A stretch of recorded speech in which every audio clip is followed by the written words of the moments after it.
Da, da, da, da, na, na, na. Hey, check it out, it's MediaShinobi, and we're gonna be reviewing The Legend of Korra episodes 11, 12, 13, and 14. Oh my goodness gracious. Yeah, it was pretty exhausting watching all four at once. The first episode, episode 11, pretty much is about Varric showing the big movie, or the move, whatever you want to call it, it's a movie. Varric planned a little kidnapping of the president, but lucky enough, Bolin the Nuktuk was able to save the day, and Varric was arrested, and Mako was freed from prison.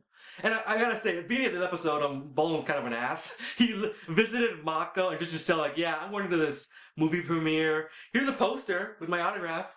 As Nuktuk, not even as his brother, as Nuktuk. Yeah. Tonraq actually decided to lead an assault on Unalaq. And at first it was doing alright until... It failed. Yeah, okay, it failed. Tonraq gets captured, so is his people. Korra finally makes it to Republic City and tells everyone what's going on. And also... Yes. You want to tell it? Just say it. Just say it. And when she finally meets up with Mako, she kind of has no memory of the fight.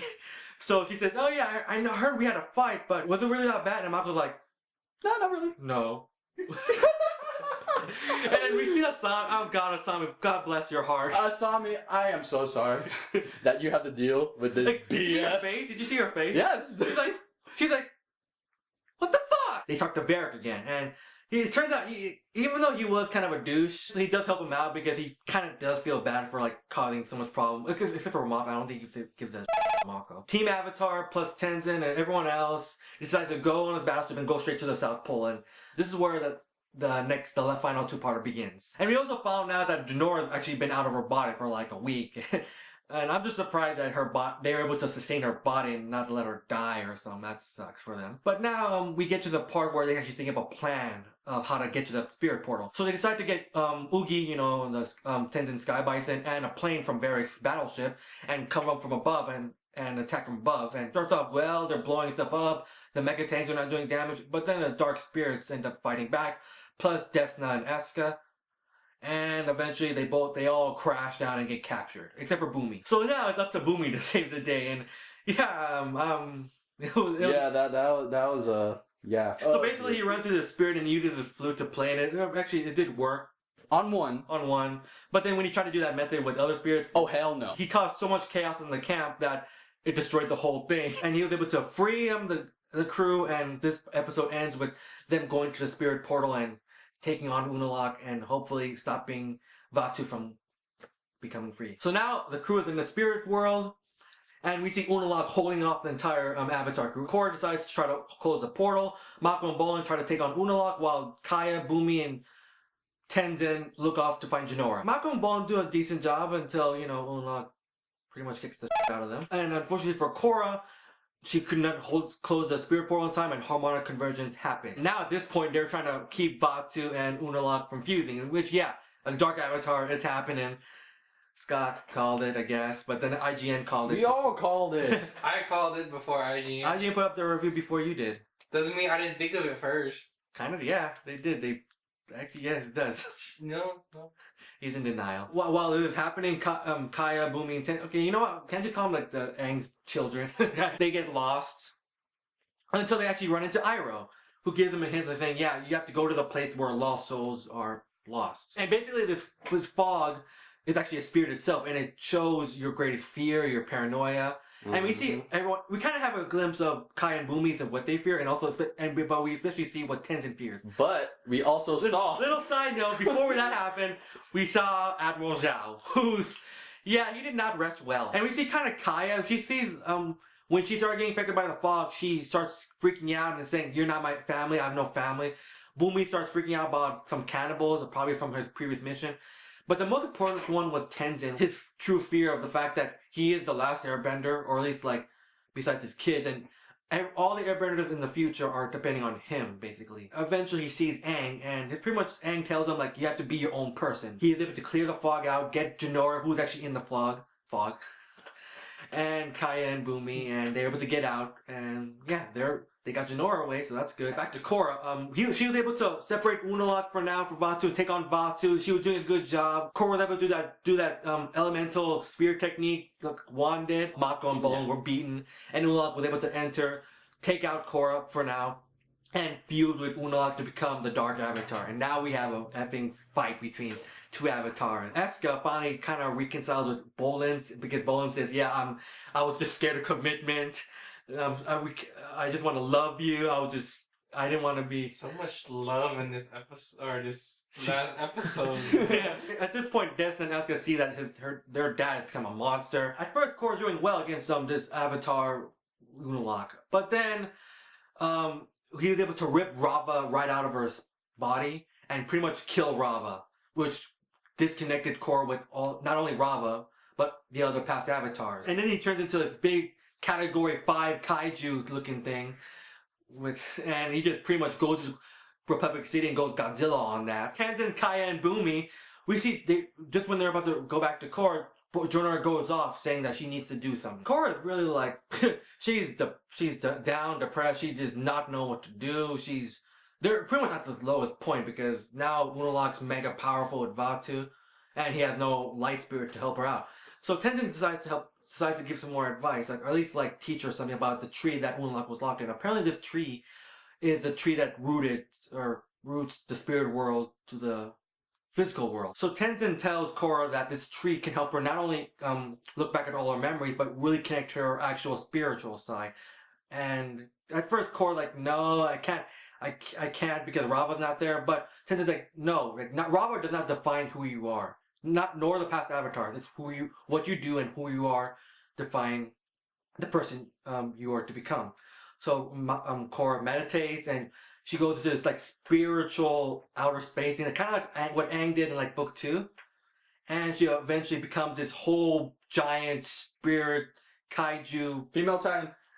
Oh yeah, the blue female titan, and she goes off to fight Vatu / Unalaq in this, again, Godzilla-esque fight. I kind of wish, if anything else, they fight in the building, so you see buildings destroyed. Hey, it's a Godzilla side of me. I like to see buildings get destroyed. That would be too dark for this. I know they can't do that. I would actually prefer it though. And just when Unalaq was about to overpower Korra, Jinora comes in and does some light purification thing and breaks free. And also Korra sees that Rava is actually still alive and Vatu, which, goes back to like Rava saying like, whenever one of them falls, the other will grow back from inside the other. So they won't die permanently, basically. So yeah, Korra goes in, does a fatality Mortal Kombat thing and rips Rava out of Vatu / Unalaq. And she does that whole spiritual water purifying thing that surprisingly Unalaq, taught Korra, ironic. And yeah, Unalaq / Vatu disintegrates, and I'm guessing he lives in peace now, or like he's not an angry spirit kind of thing, because she's... So he's not dead. Okay, yeah, he's dead, I'm pretty sure. Yeah, he's dead. Yeah, I was like, wait, so is he dead? Yeah, pretty much. He's dead. Yeah, he's dead. So yeah, Korra goes back to the spiritual world, combines with Rava, and we also learned that because of the fact Rava did die, she's totally disconnected from the actual spiritual side, which is a good twist now because now she can't rely on any avatars' knowledge to help her out. The aftermath of this showing is that the civil war has ended.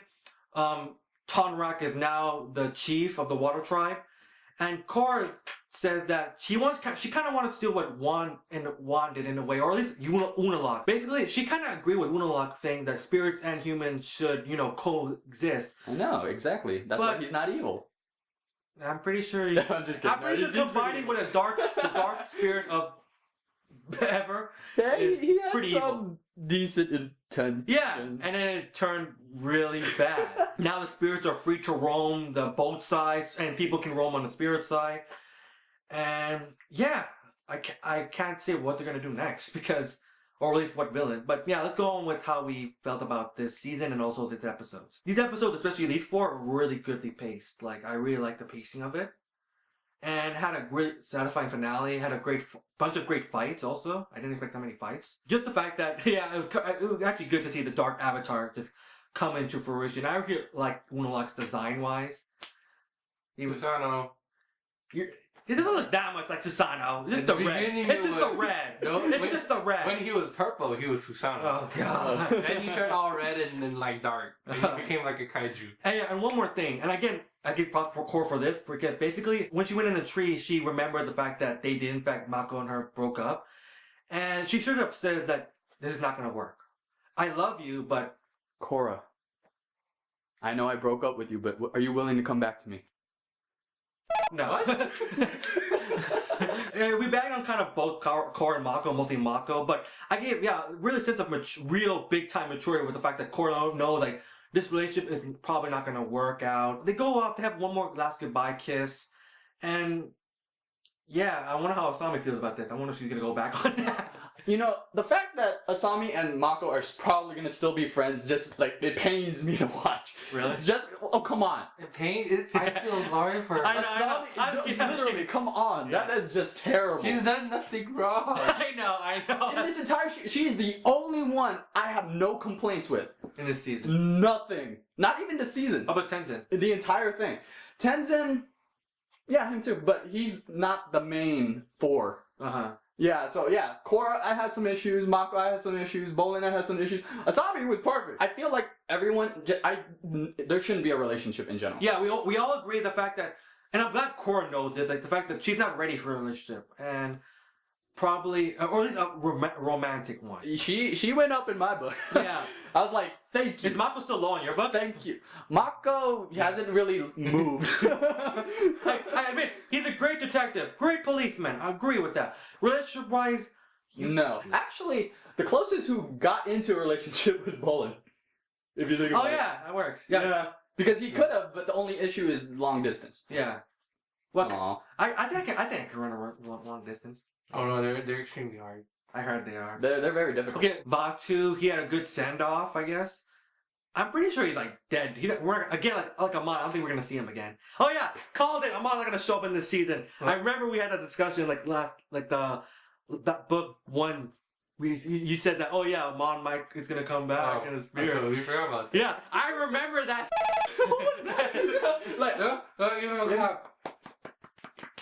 All in all, this season, I feel like the pacing was a bit off. At least like I agree. the first couple episodes, at least first half at least. Okay. A little bit. Let me interject for a minute because it's kind of weird because if you take episodes 1 to 6 by itself, pacing's fine. Yeah.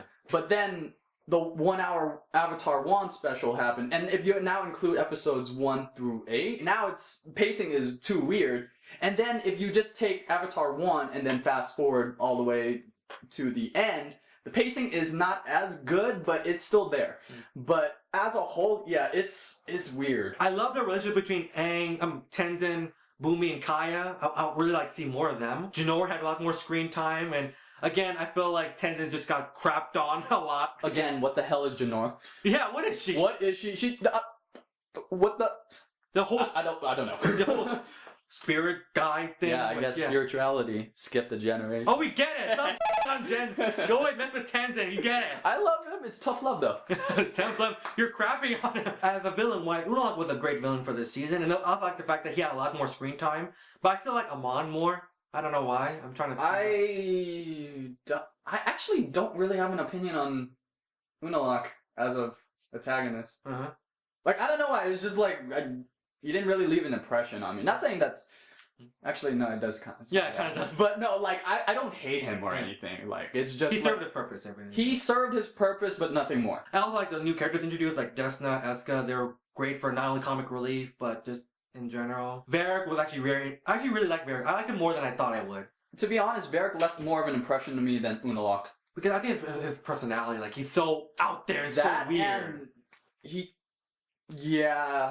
Yeah, that's as best as I I think you're right? I think my favorite character is Juan. I just got to straight up say, just Juan. He's my favorite character so far, and Legend of Korra. What's your favorite episode? Ooh, that is hard because I really like the finale. I really liked it, but then beginnings was so epic for me. Mm-hmm. Rain Shark. I really did like this book more than book 1. I can straight up say that confidently. Any theories? For next book. Yes. Well, the problem with again, like book 1, they don't give us anything to work with at all. Actually, this one Okay, kinda okay, did. okay. If it, give us more because the fact that now spirits and humans can coincide. So maybe, like Jan said, they have coexistent issues.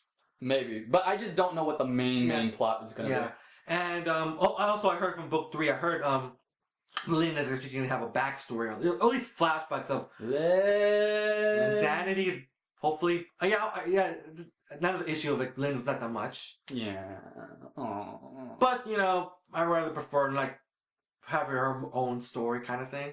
She deserves it. She's the character who deserves it. I can confidently say, and not unlike book 1 where I have to, like, change my score, I can confidently say that I give book 2 an 8.5.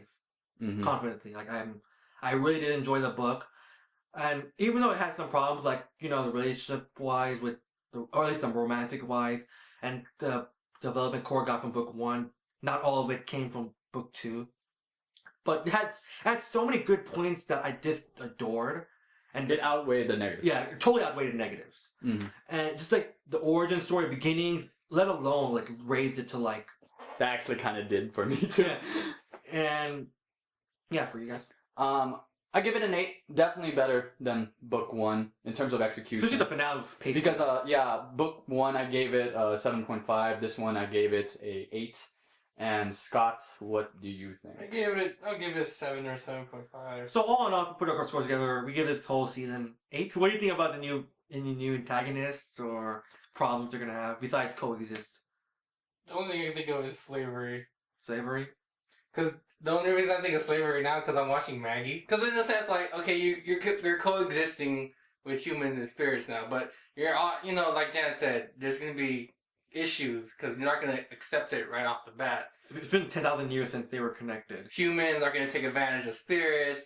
Vice versa, spirits will take advantage of humans. Yeah. Slavery, Yeah. maybe war. And also, it's hard to beat Vatu as a villain because At this point, he was literally evil incarnate, literally. yeah. So I wonder how they're gonna top that. Vatu. Like, Well, they gotta top Amon and Batu. That's like two. well, they did it with Amon. Yeah. Well, I'm talking about both of them. Yeah. It's yeah, like- because Amon. Okay, looking back now, yeah, you topped it. But can you think of anything that could top what you just said? Evil incarnate. Yeah, so that's gonna be an interesting thing to see. Yeah. So that's all I really gotta say. Great finale, exhausting, and make sure you comment down below what was your favorite part. What didn't you like about the season? Favorite characters? What do you think is gonna happen next season? And yeah, give your own rating too. So this is MediaShinobi saying out. Peace. No, Chris, my little buddy, don't die on me. I'm sorry, Scott, but I'm happy to be your friend.